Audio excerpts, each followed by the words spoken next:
Bueno, la idea de hoy era informarles sobre el programa de vacunación para COVID-19, este programa que es para toda la Argentina y específicamente nosotros dentro de la provincia de Buenos Aires estamos llevando adelante el programa así como lo viene diseñando el Ministerio de Salud con todas sus etapas.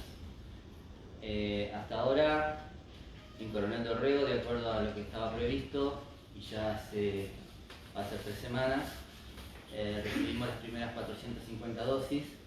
Eso equivale a 90 viales, son 90 frasquitos con 5 dosis cada frasco, de la primera etapa de la vacuna. Sería la primera dosis, que por las experiencias y los análisis que se han hecho post vacunación en otros sectores, tanto de la Argentina como a nivel mundial, se ha visto que generan una respuesta inmunológica de aproximadamente el 80% de lo que se espera en cuanto a la producción de anticuerpos.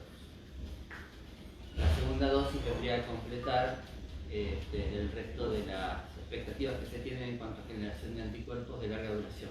Cuando hablamos de anticuerpos, los anticuerpos son una respuesta humoral que desarrolla el organismo ante la presencia de antígenos virales o antígenos de cualquier tipo de bacteria. Todas las vacunas reaccionan de la misma manera, generando dos tipos de anticuerpos, unos de reacción rápida que se llaman inmunoglobulinas M, otros de reacción prolongada que aparecen a partir de los 15 días, que son los que más duran en el tiempo y que se llaman inmunoglobulinas G.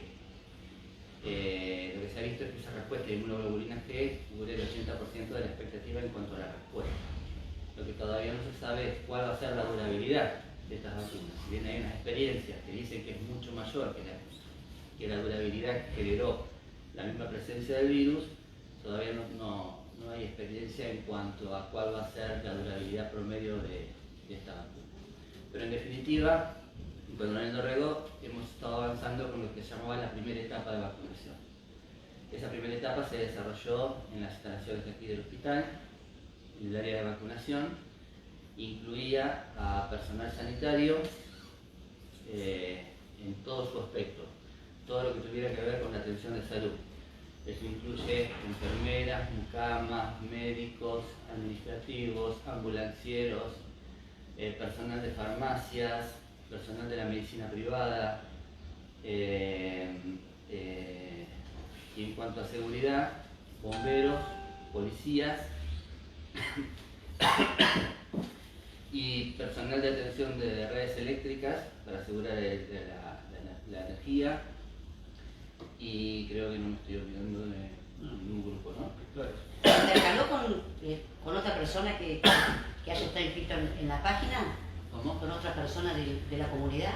Sí, en realidad hubo gente que se anotó en la página y ha recibido la instrucción del Ministerio de venir a vacunarse. Claro. En esos casos los hemos vacunado porque como aparecía en la página, y esto de la vacunación, muchas veces nosotros teníamos algunas personas con factores de riesgo asociados en un listado accesorio, porque cada vez que abrimos un vial tenemos sí o sí que usar las 5 dosis. Entonces muchas veces nos pasaba que teníamos 19 personas para vacunar.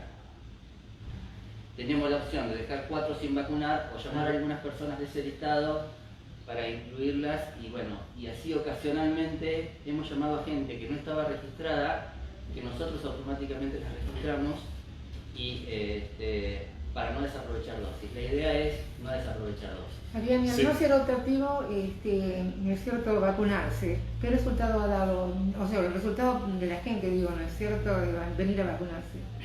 Nosotros aquí la expectativa que teníamos para lo que era la vacunación ha sido buena en este grupo, ¿sí? Este grupo que es el grupo sanitario básicamente y el grupo de mayor riesgo. ¿Y para ellos es Por obligatorio? supuesto, no, para nadie es obligatorio. Esta vacuna es optativa para todas las personas. ¿Sí? Incluyendo lo que es personal de salud y de seguridad. Incluyendo personal... No, pero digo, ¿a qué porcentaje más o menos llegó la vacunación? Y estamos hablando de un 70%. ¿Sí? Se han aplicado 219 dosis en Coronel Dorrego a la fecha. Seguramente faltan algunas personas que por cuestiones que tienen que ver a veces específicamente con la enfermedad, otro periodo vacacional. Tenemos algunas personas que todavía tienen intención de vacunarse y se van a seguir vacunando durante las próximas semanas.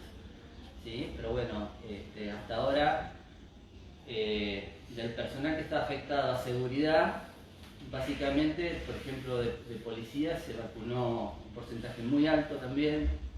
20 bomberos son los que están anotados para vacunarse en el día de la fecha. Y de personal de redes le solicitamos a la gente de la cooperativa eléctrica que eligieran el personal esencial, básicamente, para vacunar. ¿Hubo alguna reacción adversa pequeña o alguna notificación de algún tipo en lo que fue la vacunación hasta el momento? Sí, en realidad las reacciones que se presentaron son las que están descritas en la bibliografía, ¿sí? Son la aparición de fiebre en el día consecutivo o el mismo día de la vacunación, fiebre que puede ser inclusive muy alta, puede llegar hasta los 40 grados de temperatura, dolor en el sitio de la inyección, que ese ha sido el síntoma más frecuente, que se ha presentado un dolor de tipo muscular en el sitio puntual de la inyección, que dura también unas 24 horas y cede rápidamente con cualquier tipo de analgésico. Nosotros recomendamos paracetamol o ibuprofeno únicamente. Lo mismo que para la temperatura, responde rápidamente a eso y si no responde rápidamente a eso, por lo menos en 24 horas deja de aparecer la fiebre. En la mayoría de los casos, la medicina nunca 2 más 2, puede haber un paciente que tenga 48 horas y no debe alarmarse por eso, pero bueno, lo habitual es que en las siguientes 24 horas a la inyección pueda aparecer algún episodio febril. Y después, en otros pacientes, cansancio, mucho cansancio durante 24 horas, igual que si uno estuviese atravesando una gripe. ¿Qué porcentaje? El porcentaje realmente fue bajo de pacientes que tuvieron síntomas, salvo el dolor en el lugar de la inyección, que es un dolor suave, muy tolerable, que permite la movilidad del brazo, no hay ningún inconveniente con eso, que por ahí fue el síntoma que más se presentó. Y después el cansancio, que también en algunos pacientes se presentó, y en muy pocos casos la fiebre. De todos estamos hablando de la primera dosis hasta el momento, ya se aplicó la segunda también.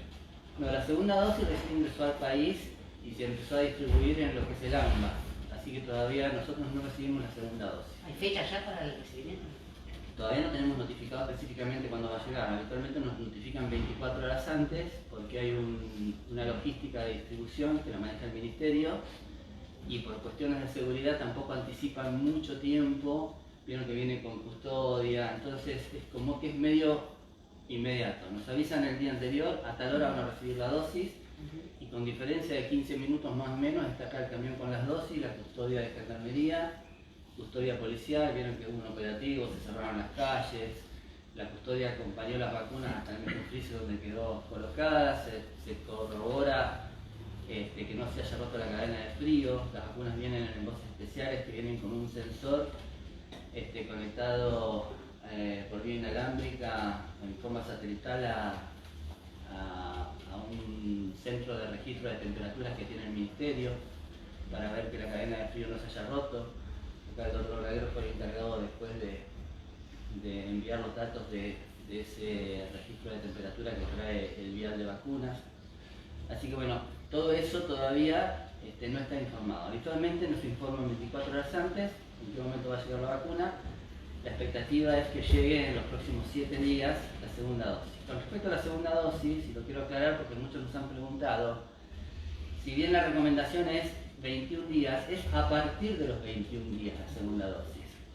Y existen 70 días para la colocación de esa dosis. O sea que entre el día 21 y el día 70, el que recibió la primera dosis y no presentó reacciones severas con la primera, se puede dar la segunda. ¿Y qué pasa con las personas con enfermedades de base, Fabián? Bueno, esa es la segunda etapa de vacunación.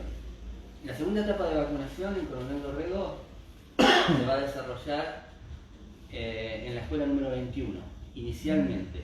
El Ministerio designó 2 escuelas en Coronel Dorrego, asumiendo que como tenemos una población añosa, la demanda puede ser muy alta, entonces hay 2 escuelas preparadas para recibir vacunas. Inicialmente, la primera tanda de vacunas para la segunda etapa, que incluye mayores de 60 años y pacientes de entre 18 y 60 años con enfermedades de riesgo, que después las vamos a mencionar.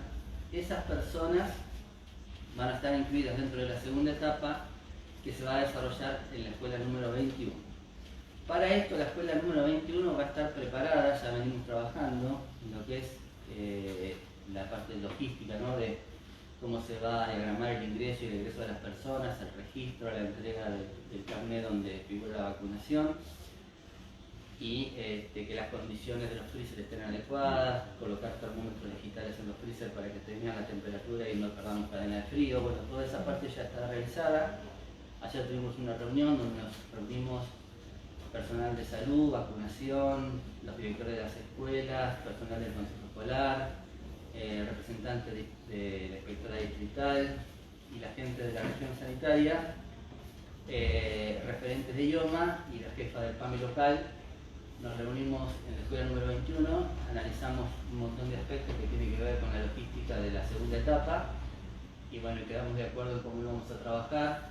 La escuela ya va a estar abierta desde el día lunes, más que nada para empezar a armar los gaseos, la distribución de los sitios de vacunación y la señalística para la circulación de las personas. Dos preguntas, Fabián. Una es, ¿está incluido el grupo de los docentes? Digo, estamos a muy poco tiempo de empezar las clases. Sí. Sería un buen comienzo. Digo, está incluido porque mayores de 60 ya no estarían trabajando prácticamente y si no tienen que tener una enfermedad de riesgo, por lo que vos decís. Y si tenés una enfermedad de riesgo, ¿necesitas certificado? ¿Cómo? Avancemos por partes entonces, esa pregunta. Los docentes forman parte de la segunda etapa. Lo que nos van a decir es en qué momento los vamos a citar. Por supuesto que los docentes, al igual que todas estas personas que mencionamos, mayores de 60 y menores de 60 pero mayores de 18 con enfermedades de riesgo, deben registrarse en la página Vacunate Buenos Aires. Vacunate Buenos Aires es una página digital que cuando uno la pone en el buscador rápidamente le aparece la dirección electrónica que dice Vacunate PBA GBA Gov.ar. Pero es la primera página que aparece cuando uno pone en el buscador Vacunate Buenos Aires. Uno abre esa página, ¿sí?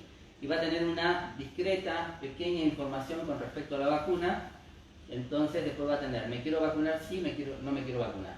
Pones sí o pones no. Si pones no, se borra la página. Si pones sí, te abre la página de registro, ¿sí? Entonces se abre una grilla donde quien se quiere vacunar tiene que anotar todos sus datos. A medida que la grilla va evolucionando, pone nombre y apellido, dirección, número de documento, teléfono, correo electrónico y le hace algunas preguntas referentes a su condición de salud, ¿sí? Y después, bueno, por supuesto, como toda página al final dice aceptar o no aceptar, se acepta que todo lo que está inscrito está de acuerdo, es lo correcto, y después eso queda en el ministerio. El ministerio va a asignar un turno de vacunación para esas personas de acuerdo a la fecha de entrega de vacunas y a la cantidad de vacunas entregadas. Porque nosotros, aparte que el ministerio nos va a mandar la lista de la gente que tenemos que vacunar por día y por horas, esto va a ser tentativo, por supuesto, ¿no? Es muy difícil después que la gente cumpla con los horarios estrictamente. Sabemos cómo somos, muchas veces algunos van a ir más temprano, otros van a ir más tarde. Y lo que nosotros tenemos que hacer después es tratar de organizar a la gente que llega al lugar de vacunación, para lo cual va a haber un lugar muy amplio donde van a poder estar esperando, y de a 5 personas, primero hacerles la encuesta, tomarles la temperatura, lo que se llama prevacunación, de ahí pasan a un sector que es el sector de vacunación, en ese sector se vacunan, y después pasan a otro sector que es el de posvacunación, donde los pacientes tienen que esperar entre 20 y 30 minutos para ver que no haya ninguna reacción secundaria a la aplicación de la vacuna. Fabián, las personas que han tenido COVID, ¿no es cierto?, que han generado anticuerpos, como las personas que, bueno, se les ha inyectado plasma, también están obligados, entre comillas, a vacunarse. Bueno, obligado nadie, Sí. primero. Segundo, haber tenido COVID no invalida que te puedas vacunar. Yo tuve COVID y me vacuné y no tuve ninguna reacción. Con respecto a esto, los pacientes que tuvieron COVID, una vez que están de alta y están asintomáticos con respecto a su periodo de COVID, ya pueden recibir la vacuna. Te vuelvo a hacer una pregunta sobre los docentes. Los docentes van a estar incluidos en la segunda etapa. Nos van a decir cuándo y en forma masiva vamos a vacunar a todos los docentes del distrito. Claro. Así como fue en este caso que era primero la primera etapa estaba personal de salud, personal de seguridad. Cuando nos dijeron vacunen a policía, llamamos a la policía. Claro. Vacunen a bomberos, llamamos a Está bien, bomberos. porque ayer los gremios, desde los gremios que está la de educación, mandaban WhatsApp para anotarse en esa página que vos decís. Hay docentes que se han anotado para ya empezar a vacunar y no han obtenido la respuesta, por eso están muy ansiosos y... La respuesta va a venir por parte del Ministerio en la medida que se inicie la segunda etapa. La segunda etapa no está verde, pero tampoco está madura, digamos, ¿sí? Recién ayer tuvimos la reunión para la organización de la logística. No nos supieron decir en qué momento van a llegar, pero bueno, hasta ahora, por lo que se sabe a través de los medios, ni siquiera las vacunas para la segunda etapa están en el país. Lo que llegó al país recién fue la segunda dosis de la primera etapa. Así que lo cierto es que hasta ahora, aquellos que se registraron y eran personal de salud, nosotros recibimos una notificación de cómo teníamos que vacunarlos. Fabián, O sea que eso funcionó. con relación a la inscripción y los adultos mayores, por ahí que no tengan un familiar o algún cercano que los pueda inscribir, ya que se trata de manera digital. ¿Ustedes han pensado en algo local como para ayudarlos a la inscripción o cómo deberían canalizar eso? Bueno, para eso... Estoy hablando yo, ¿puedo decir? En realidad pensamos en eso porque sí, hemos visto esta dificultad, sobre todo en adultos mayores que no tienen gente adolescente o jóvenes que los acompañen. Así que se dispusieron 4 lugares de asesoramiento. Uno de ellos, el más accesible sin ninguna duda, va a ser la municipalidad, o en la entrada de la municipalidad afuera, en el momento que esté lindo, para que la gente no se concentre en un ambiente cerrado. Va a haber una mesa con 1 o 2 personas, va a estar señalizada la mesa que va a decir Vacunate Buenos Aires o punto de registro de vacunación, donde la gente se va a poder asesorar, y aquel que tenga dificultades para inscribirse lo vamos a poder inscribir, porque la inscripción es muy sencilla. Con un teléfono tipo Smart lo podemos hacer fácilmente, es muy sencilla la inscripción, así que cualquier adulto o cualquiera que haya intentado registrarse y haya tenido algún inconveniente, por ahí se lo va a poder solucionar a través de estas mesas. Una de ellas va a estar entonces en la municipalidad a partir del lunes de las 8 de la mañana. Otro punto de asesoramiento va a ser esta ventanilla, o sea que la gente que venga al hospital, desde la ventanilla de administración lo van a dirigir hasta acá. El personal de la oficina de salud ya está asesorado con respecto a las dudas que tiene que evacuar a la gente y, si es necesario, hacer la inscripción desde aquí. O sea que en todo caso el adulto que venga a inscribirse aquí, que traiga su documento en mano. Otro punto de asesoramiento va a ser la oficina del PAMI. Ayer estuvo la señora Laura Blanco en la reunión y ella prestó su colaboración para asesoramiento y registro. Inicialmente el registro puede ser manual y después la carga de datos sería en otra etapa. Digo esto porque a veces el trabajo de las oficinas nos impide muchas veces disponer del equipamiento digital para poder llevar adelante la inscripción, pero bueno, en todo caso se toman los datos manuales y se hace en forma posterior.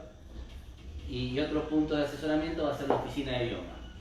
Por supuesto que la oficina de idioma, por sus dificultades arquitectónicas, muchas veces para muchos no va a ser accesible, por eso pusimos a la municipalidad como un punto más accesible para las personas mayores. Fabián, vos recién cuando abrías la conferencia decías que la primera dosis de la vacuna da un 80% de anticuerpos. Inmunológica. Claro, la segunda dosis vendría a completar, cubriría. El resto. Y tiene que ser de la misma marca, ¿verdad? Sí o sí tiene que ser del mismo origen la vacuna. ¿Sí? ¿Cuáles serían las enfermedades de riesgo que estarían encuadradas dentro de la segunda etapa, Fabián? Bueno, las enfermedades son la diabetes mellitus, ya sea la tipo 1 o la tipo 2, o sea, los que utilizan la insulina, y también aquellos que utilizan diabetostáticos orales, tipo la metformina o la glibenclamida. Bueno, hay un montón de diabetostáticos orales. Cualquier medicación utilizada para el control de la diabetes, de la glucosa en sangre, forma parte del grupo de riesgo.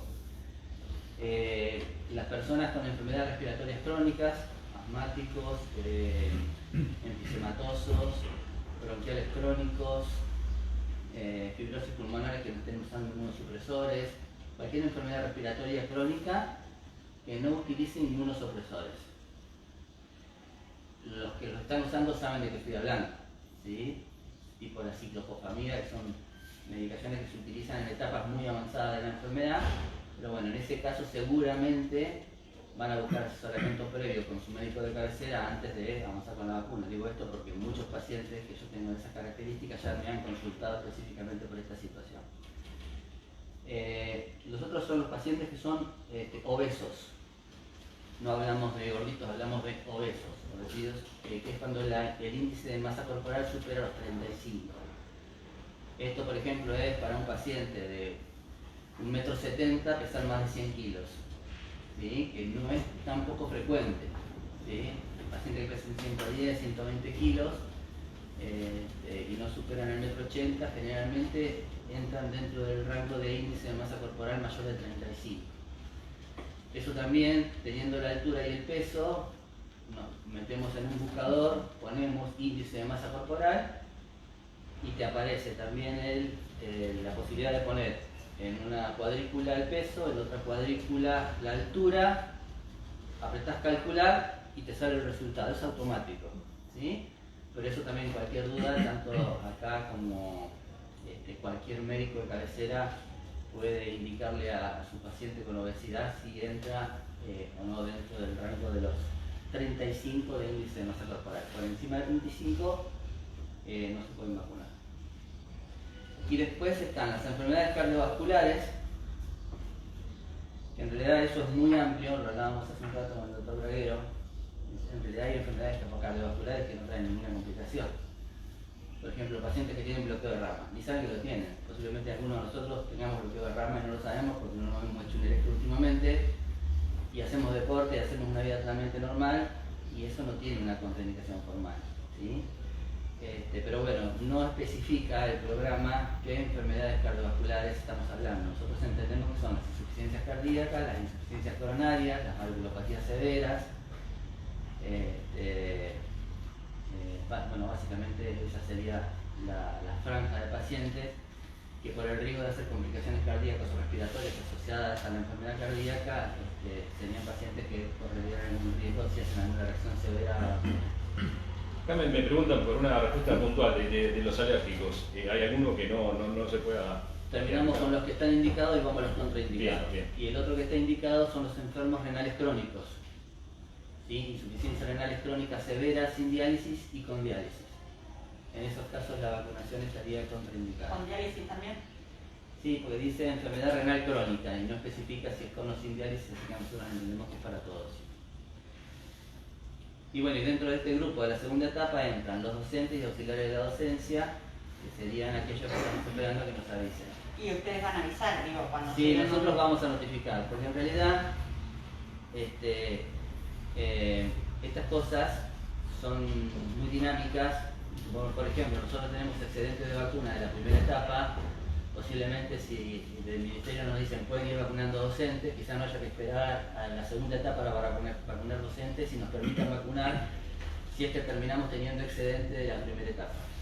Pero esto es dinámico y lo podemos hacer solamente si el ministerio nos da la orden. No podemos disponer nosotros del uso de la vacuna como nosotros querramos. Así como fue que nos dijeron, bueno, tengan un listado de personas para no descartar dosis.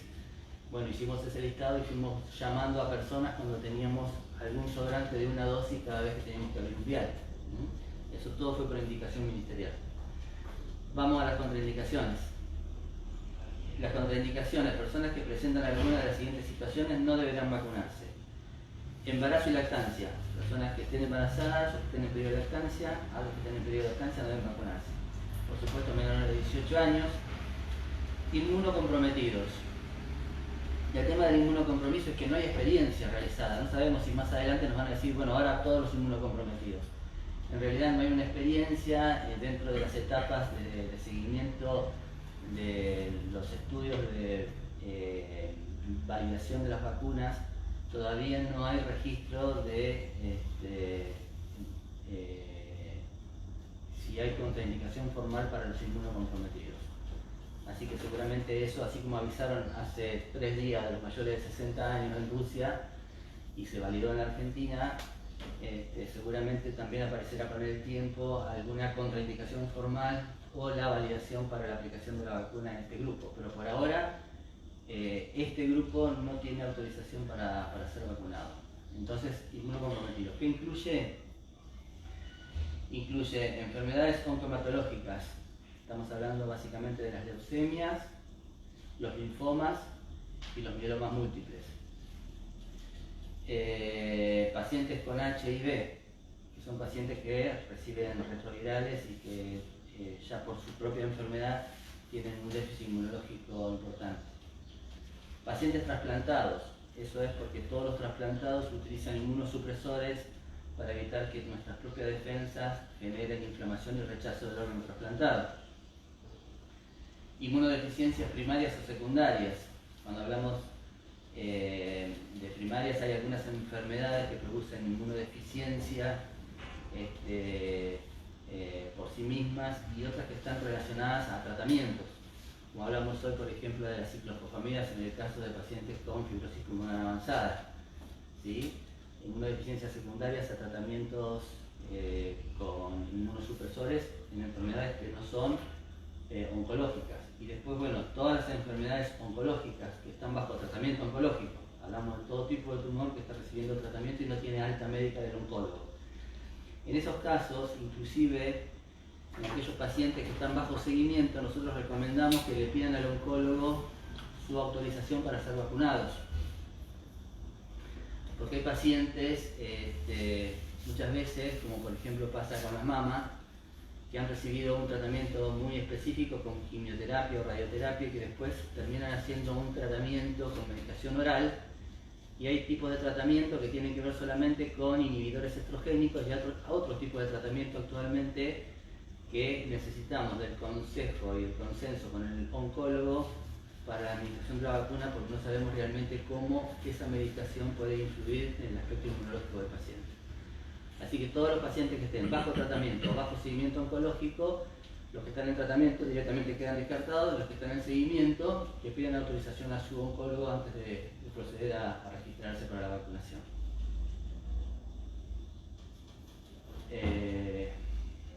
No sé si me quedó algo por acá. Como contraindicación. Finalmente, los pacientes que tengan antecedentes de alergias importantes, que hayan requerido internación por guardia o el uso de corticoides inyectables o antecedentes de anafilaxia, que es la alergia grave, por el momento también estarían contraindicados para el uso de la vacuna. O, para el segundo componente, cuando se aplique, aquellos que hayan tenido reacciones alérgicas importantes al uso del primer componente.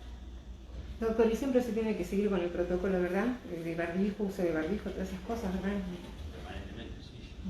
En realidad, ese punto lo aclaran las páginas específicas que nosotros bajamos en el Ministerio que recomiendan, porque primero, no se sabe si la respuesta inmunológica va a ser de la magnitud necesaria en todos aquellos que reciban la medicación. Sabemos que la respuesta inmunológica, ya mismo con la presencia del virus, vemos que hay pacientes que cuando van a donar plasma por anticuerpos, tenemos pacientes que no llegan a la cantidad de anticuerpos necesarios. Pacientes que han estado realmente con mucha sintomatología no llegan al nivel de 400 o 800 unidades por mililitro de anticuerpos, que es lo que se requiere para que el plasma realmente sea un plasma que genere una respuesta positiva en el paciente. Y tenemos otros pacientes que tienen 5.000 unidades por mililitro en cada unidad, en su plasma. Esto es porque la respuesta inmunológica de cada uno es totalmente individual. También eso pasa con la vacuna. ¿Sí? Se sabe que la respuesta es buena, pero siempre es individual. En algunos puede ser de mucha magnitud, en otros de menor magnitud. Y también es cierto que la durabilidad va a depender un poco de la magnitud de la respuesta. Entonces ellos aconsejan no desatender las medidas de distanciamiento, el uso de barbijo, el lavado frecuente de manos, que son las medidas que venimos pregonando desde el inicio de la pandemia. Fabián, ¿se puede vacunar 2 veces, por ejemplo, una persona que no haya tenido los resultados que uno espera? No. La vacuna es primera dosis y segunda dosis, y no hay alternativas distintas, ¿sí? Lo que seguramente se está evaluando es qué va a pasar con las variaciones genéticas del virus, así como ha pasado con la vacuna de la gripe, que ha mutado el virus influenza, ha ido mutando. Sabemos que tuvo el N1H1, el N1H3, el N2H2, ha habido varias variables que tienen que ver con la mutación genética y que han requerido que a nivel mundial se haya tenido que anualmente hacer un procesamiento de vacunas para cada año, y hoy los especialistas en vacunas lo que están viendo es que posiblemente haya que hacer vacunas específicas para cada variable genética. Lo cierto es que variables genéticas inclusive han surgido varias de este mismo virus. Sabemos que está la variable de Río de Janeiro, la variable inglesa, hoy ya tenemos 2 variables distintas, están evaluando si también no hay una variable africana que también tiene que ver con una variación genética de un coronavirus de estas mismas características, un SARS-CoV-2. Entonces, todavía todo esto está bastante verde. Lo cierto es que masivamente esta pandemia tiene que ver con el aspecto genético de este mismo virus que ha ocupado el 99% de nuestra atención sanitaria. Entonces, la idea de este programa de vacunación tiene que ver con dar una cobertura general inicialmente a aquellos de mayor riesgo para poder empezar a generar una actividad social normalizada, con distanciamiento, con el uso de barbijos, pero sin tener que empezar a variar de etapas y que cerramos y que no cerramos y que ponemos límites horarios, que vamos a poner límites horarios. El objetivo de esto es minimizar el impacto sanitario y que la población empiece a tener una vida económica normal. Pero al haber tantas personas, bueno digo tantas, asintomáticas, perdón que lo tenga con eso, ¿no tendría que ser obligatoria para entender, ¿no es cierto?, la vacuna? Porque en definitiva, al no vacunarse, va a haber personas que van a seguir contagiando y... Sí, acá el objetivo yo creo que está bien dirigido en cuanto a que la atención principal del uso de la vacuna está dirigida a aquellos que más sobrecargan el sistema sanitario, ¿sí? Porque hemos visto que el resto pues sí, de las personas más vulnerables, sobre todo los más jóvenes, a veces no tienen síntomas o lo pasan como una gripe muy suave. Entonces yo creo que dirigir el esfuerzo de la vacunación en este punto a este sector, creo que es la dirección correcta. Después seguramente vendrán etapas posteriores donde habrá vacunas disponibles, si es posible, para la población general. Sabemos que un control eficiente de una pandemia desde el punto de vista de la eficacia de la vacunación sobre la pandemia oscila en 2/3 en llegar a vacunar a 2/3 de la población general. Y estamos hablando de que dirigiéndonos de esta manera no estamos ni cerca de los 2/3 de la población general. Por eso la visión que se está teniendo con este tipo de vacunación es más que nada desde el punto de vista sanitario, el impacto sanitario y la posibilidad de retornar a una vida comercial y económica normal que nos permita salir de esta situación de deterioro económico y deterioro social que nos ha impuesto esta pandemia, ¿no? Después, cuáles van a ser las medidas que el Ministerio va a adoptar, seguramente van a tener que ver con el recurso de vacunas existente a nivel mundial. Sí, todavía no se sabe cuál es la vacuna más eficiente, digamos. No, pero bueno, como hemos visto, se habló mucho de otras vacunas que parecían ser la panacea y generaron muertes en mayores de 60 años, como fue la vacuna que se aplicó, que fue de Irlanda, ¿no? Sí. Que lamentablemente en mayores produjo una muerte masiva en un geriátrico que bueno, ahora plantea muchas dudas con respecto a la tecnología de esa vacuna, sobre todo para gente vulnerable, como es la que apuntamos a vacunar ahora. Pareciera que esta, por las pruebas que se han realizado y por la aprobación que dio el ANMAT, es mucho más segura, sobre todo en esta población vulnerable, que es la que se apunta en este momento. Posterior a la vacunación local, ¿se hizo algún test como para saber qué grado de inmunidad se genera con la vacuna en algunas personas o no se va a tener en cuenta eso? No es la idea. ¿Sí? Dentro del programa que baja el Ministerio, nosotros puntualmente no hemos recibido notificación de que tengamos que seleccionar algún paciente para ello. Sabemos que el Ministerio va a hacer algunas pruebas y va a tomar pacientes individuales a los cuales se los va a notificar para una extracción de sangre y un análisis posterior de la respuesta inmunológica, pero eso lo va a dirigir directamente el Ministerio. Nosotros a nivel local no lo tenemos planificado hacer.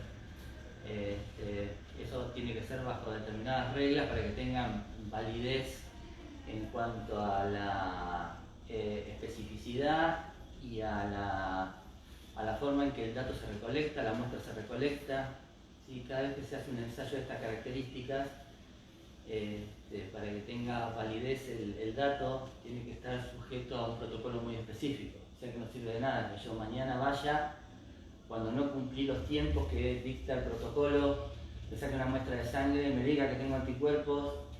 Si la técnica que se utilizó para analizar el anticuerpo no es la que está dentro del protocolo, después no va a poder comparar ese dato con el de otros. O sea que hacer un análisis de una respuesta inmunológica en el medio de un programa de estas características significa tener un protocolo muy ajustado. ¿En qué fecha se vacunó? ¿En qué fecha se le va a sacar la muestra de sangre? ¿Cómo hay que sacar la muestra de sangre? ¿Y qué tipo de metodología se utiliza para analizar la respuesta inmunológica? Y después, ¿cómo se carga ese dato? Hay todo un protocolo a la hora de analizar este tipo de respuestas que escapan nuestras posibilidades, por supuesto, y que seguramente va a estar en manos de especialistas del Ministerio. Fabián, saliendo un poco del tema de la vacuna, ¿ha bajado la curva de contagios en Coronel Dorrego? Sí, en realidad nosotros tuvimos un brote que lo atribuimos mucho al periodo de las fiestas, donde hubo una gran movilidad social con muchas reuniones en ámbitos cerrados, así que estábamos medianamente preparados para ver esta situación epidemiológica local, que se replicó también en muchos otros lugares. Y bueno, pasada la etapa de enfermedad de esa época, estamos hablando que a esta época estamos ya en la etapa viendo la cola de ese periodo de contagios, estamos teniendo más altas que ingresos. Por supuesto que sigue habiendo pacientes que se siguen contagiando, que muchas veces son contactos tardíos de aquellos pacientes de aquel primer contagio relacionado a las fiestas de fin de año.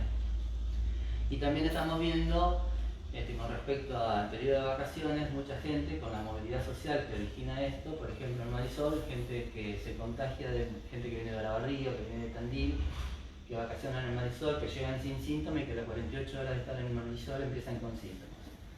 Los testeamos, dan positivos, muchos de esos pacientes vuelven a su lugar de origen, otros quedan en aislamiento y seguimiento con el médico que está asignado a Marisol, que está desarrollando la tarea allí, y para lo cual tiene elementos para hacer diagnóstico en el mismo Marisol, así que los pacientes no se trasladan, se hisopan en el mismo Marisol, se les da el diagnóstico y la recomendación de aislamiento. Muchas veces, de acuerdo a la condición del paciente, muchas veces se le recomienda el retorno a su población de origen, sobre todo si es alguien con muchos factores de riesgo o es alguien que está empezando a tener,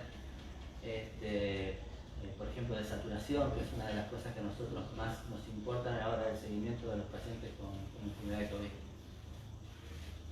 Cabe aclarar que esos pacientes que vuelven a su lugar de origen quedan registrados para la región de Coronel Dorrego. Es decir, son casos que se suman.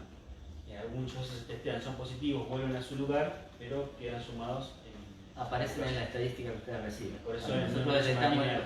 Y también por si ha sido, perdón que te interrumpa, por si ha sido el contacto, por ejemplo, con otra persona que pueda contagiar. Sí, nosotros el seguimiento de los contactos lo hacemos. Nosotros tenemos dos equipos de trabajo. Un equipo que dirige el doctor Braguero, que es el de seguimiento de los pacientes específicamente que dieron positivos, a lo que ustedes tienen en la placa como pacientes activos. Esos pacientes activos reciben asesoramiento diario del equipo de salud.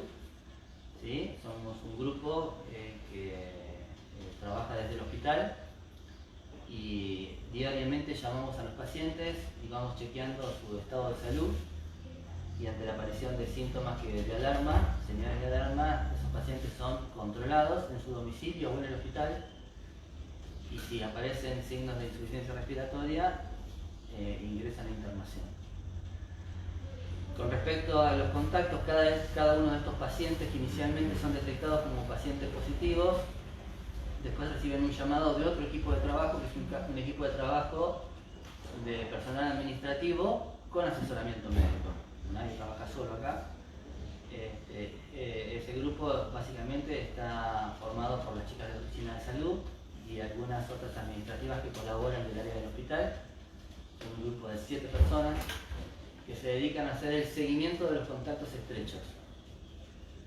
Seguimiento del contacto y seguimiento de que se cumpla con el aislamiento como está establecido. Y el asesoramiento que corresponde a aquellos pacientes que tienen la posibilidad de hacer un aislamiento domiciliario fuera de las posibilidades de contagio de sus familiares. Y a veces nos plantean estas dudas. ¿Cómo hago yo si tengo que seguir trabajando? Bueno, vos tenés un quincho en tu casa o tenés otro baño atrás con otra pieza donde tu hijo puede estar aislado. Bueno, hay casos especiales donde nosotros corroboramos si realmente el aislamiento es posible para que el grupo familiar pueda desarrollar una vida y el paciente que fue contacto estrecho cumpla con el aislamiento de los 14 días. Quiero aclarar algunas cositas con respecto a esto, ya que estamos y no forma parte de la conferencia específica que era sobre la vacunación, pero tenemos muchas discusiones con la gente con respecto a los 14 días y a los 10 días. ¿Por qué 14 días para el aislamiento y por qué 10 días para el paciente que dio positivo? Normalmente el paciente que es contacto estrecho de un paciente positivo se le toma como día 0 al día del contacto. Así que, por ejemplo, vos tuviste contacto el sábado. Yo te comuniqué el martes porque el martes el paciente dio positivo. Entonces ese día lo llamamos al paciente y nos dijo, no, pero yo empecé con síntomas el domingo, o sea que la gente que estuvo conmigo el sábado es contacto estrecho. Entonces a vos, que estuviste el sábado con el paciente que dio positivo, yo te llamo. Y te cuento desde el sábado como día 0 los 14 días. Pero este paciente que se hisopó el martes, el día 0 es el día del hisopado. En definitiva, los días terminan siendo más o menos los mismos. Tenemos que asumir que ese paciente primero, para dar positivo, tiene que haber estado 48 horas sintomático. Y que por lo menos tenía otras 48 horas, que fue por eso que te contagió, o que entraste dentro del grupo de riesgo, 48 horas de haber él tenido el contacto con otro paciente positivo. O sea que siempre que nosotros hacemos una prueba de estas de detección de antígeno o de replicación viral, que son las PCR, tenemos que asumir que este paciente que da positivo lleva entre 4, 5 o hasta 7 días en contacto con el virus. Y por eso son 10 días. Esos 10 días son específicamente días de pacientes que cuando cumplen los 10 días llevan al menos 48 o 72 horas asintomáticos. Si el paciente llega al 10º día y sigue con tos o fiebre, ese paciente no va a recibir el alta. Los 10 días se desvanecen, ¿sí? Y empieza a correr un seguimiento que tiene que ver con la presencia de sintomatología respiratoria, lo cual lo convierte en un paciente que si vuelve a la sociedad genera altas posibilidades de contagio en la sociedad. Entonces un paciente que llega a los 10 días, habiendo sido positivo su test de antígeno o su PCR, y sigue con síntomas respiratorios, ese paciente sigue en aislamiento y bajo seguimiento. Y se le da el alta transcurrida las 48 o 72 horas que hayan desaparecido los síntomas respiratorios. ¿Se entendió? Sí. Sí. Bueno, nosotros creo que más nada, ¿no? ¿Alguna otra aclaración de esto? Dos cosas para agregar. En un momento se había preguntado respecto a los pacientes que habían tenido COVID, si se podían vacunar. Los que hayan recibido en el suelo, es decir, plasma para el tratamiento, que estuvieron internados, hay que esperar un tiempo mayor para la vacunación. Hay que esperar que esas proteínas que se incorporaron con el plasma desaparezcan, porque puede aumentar las probabilidades de efectos adversos. Esa es una mínima salvedad. Y la segunda cosa que quería ver se me fue de la cabeza. Pero se me fue. Bueno, no importa. ¿Se me fue? Bueno, chicos, gracias. No, por favor, gracias a ti.